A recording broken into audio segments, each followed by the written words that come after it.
First of all ಅದೇ ಎಲ್ಲರೂ ಹೇಳಿರೋದಕ್ಕೆ ನಂದು ಅಂಡರ್ಲೈನ್ ಆ್ಯಂಡ್ ಟಿಕ್ ಮಾರ್ಕ್ ಇದೆ. ಅದು ಎಲ್ಲರ ಜೊತೆಗೆ ಏನಾಯ್ತು ಅಂತ ಹೇಳಿದ್ರೆ, ಅವರು ಒಂದು ಮನೆಗೆ ಕರೆಸಿ ಈ ಸಿಟಿ ಲೈಟ್ಸಿನ ಕತೆ ಹೇಳಿದರು.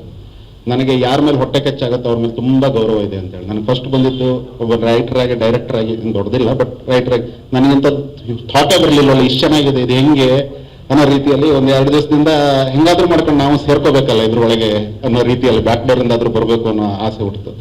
ಮುಖಸ್ತುತಿಯಾಗಿ ಹೇಳ್ತಾ ಇಲ್ಲ, ಅಫ್ಕೋರ್ಸ್ ಇವತ್ತು ಮುಹೂರ್ತ ನಾವು ಸಿನಿಮಾ ಹೋಗಲೇಬೇಕು, ಅವ್ರನ್ನ ಗೆಲ್ಲಬೇಕು, ಆಲ್ ದಟ್ಸ್ ಫೈನ್.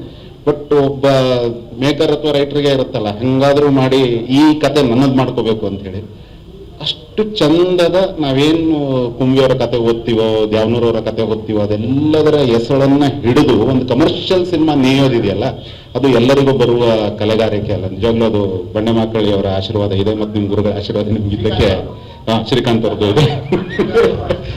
ಇದು ತುಂಬಾ, ಆಮೇಲೆ ಭೀಮ ಸಲಗಕ್ಕಿಂತ ಭಿನ್ನವಾಗಿದೆ, ತುಂಬಾ ಭಿನ್ನವಾಗಿದೆ. ತುಂಬಾ ಮನುಷ್ಯತ್ವ, ಪ್ರೀತಿ, ಸ್ನೇಹದ ಆಳಕ್ಕಿಳಿದು ತೆಗೆದಂತಹ ಸಮಾಜದ ಎಲ್ಲಾ ಓರೆಕೋರೆಗಳ ನಡುವೆ ಒಂದು ಎಳೆಯನ್ನು ಹಿಡಿದು ಅದರಲ್ಲೂ ಒಂದು ಏನದು ಒಳ್ಳೆಯದನ್ನು ಹುಡುಕೋದಿದೆಯಲ್ಲ, ಅದು ತುಂಬಾ ಢಾಳಾಗಿ ಈ ಸಿನಿಮಾದಲ್ಲಿ ಇದೆ ನಾನು ಕಥೆಯ ಇದರಲ್ಲಿ ನೋಡೋದ್ರಿಂದ. ಆಮೇಲೆ ಒಬ್ಬ ನಟನಿಗಿರುವ ಕಾನ್ಫಿಡೆನ್ಸ್ ನಂಗೆ ಎಷ್ಟೋ ಸಲ ಆಶ್ಚರ್ಯ ಹುಟ್ಟಿಸುತ್ತೆ ವಿಜಯ್ ಸರ್ ಬಗ್ಗೆ. ಸುತ್ತಲೂ ಒಂದು 20-25 ಕ್ಯಾರೆಕ್ಟರ್ಸ್ಗಳನ್ನು ಸೃಷ್ಟಿಸಿ ಅದಕ್ಕೆಲ್ಲ ನಟರನ್ನು, ಒಳ್ಳೊಳ್ಳೆ ನಟರನ್ನ ತಂದು ಅಥವಾ ಯಾರನ್ನೇ ತರಿಸಿದ್ರು ಅವ್ರ ಹತ್ರ ಕೆಲಸ ತೆಗೆಸಿ ಅವರ ಮಧ್ಯದಲ್ಲಿ ನಾನು ನಿಲ್ತೀನಿ ಅನ್ನೋ ಒಂದು ಕಾನ್ಫಿಡೆನ್ಸ್ ಇದೆಯಲ್ಲ, ಅದೇ ಒಂಥರದ ಗ್ರೇಟ್ನೆಸ್ ಅಂತ ಹೇಳ್ಬೋದು. ವಿಚ್ ಇಸ್ ಆಗ್ಲಿ, ಯಾಕಂದ್ರೆ ನನಗದು ಗೊತ್ತು ವೈಯಕ್ತಿಕವಾಗಿ ಅದು ಯಾರ ಎಲ್ಲೆಲ್ಲಿ ಇದಾಗತ್ತೆ ಅಂತೇಳಿ.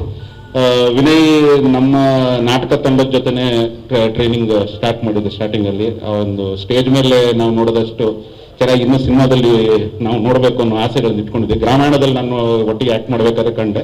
ಅದಾದ್ಮೇಲೆ ಪೋಸ್ಟರ್ ನೋಡಿದಾಗಲೇ ಸರ್ ಹೇಳಿದೆ, ಸರ್ ಅವತ್ತು ನಾವು ಹೇಳಿದೆ ಸರ್, ಅವತ್ತು ಇಡೀ ದಿವಸ ಸುಮ್ಮನೆ ಖುಷಿಯಾಗಿದ್ದೀನಿ ನಾನು ಪೋಸ್ಟರ್ ನೋಡ್ಕೊಂಡು, ಏನು ಚೆನ್ನಾಗಿದೆಯಲ್ಲ ಅಂತೇಳಿ. ಸೊ ಇಷ್ಟೆಲ್ಲ ಖುಷಿ ನಮ್ಗೆ ಹಂಚ್ತಾ ಇರೋದಕ್ಕೆ ಸರ್ ಸುಮ್ಮನೆ ಥ್ಯಾಂಕ್ಸ್ ಹೇಳ್ರೆ ಸಣ್ಣ ಪದ ಆಗುತ್ತೆ. ನನ್ನಿ ಸರ್, ಥ್ಯಾಂಕ್ಸ್ ಅಷ್ಟೇ. ಇವತ್ತು ನಾನು ವಿಜಯ್ ಮೋಹನ್ ನೋಡ್ಬೇಕಾದ್ರೆ ನನಗೇನು ಅನ್ನಿಸ್ತಾ ಇದೆ ಅಂದರೆ, ಕನ್ನಡ ಚಿತ್ರರಂಗಕ್ಕೆ ಸ್ಪಂದನ ರಮ್ಯನ ಎಂಟ್ರಿ ಮಾಡಿದಾಗ ಏನು ರಮ್ಯ ಇತ್ತು, ಇವತ್ತು ಅದೇ ಥರ ಕಂಡ ನಮ್ಮಲ್ಲಿ ಇಲ್ಲಿ ಮತ್ತೊಮ್ಮೆ ರಮ್ಯ ಎಂಟ್ರಿ ಅಂತ ನಾನು ಹೇಳಿದ್ದೆ. ಕನ್ನಡ ಚಿತ್ರರಂಗದಲ್ಲಿ ಇನ್ನು 15 ವರ್ಷ ಮಿನಿಮಮ್ಮು ಆಳ್ತೆಯ ಗ್ಯಾರಂಟಿ ಎರಡನೇ ಬರ್ತಿಲ್ಲ. ಆಲ್ ದ ಬೆಸ್ಟ್ ಮಗಳೇ. Thank you.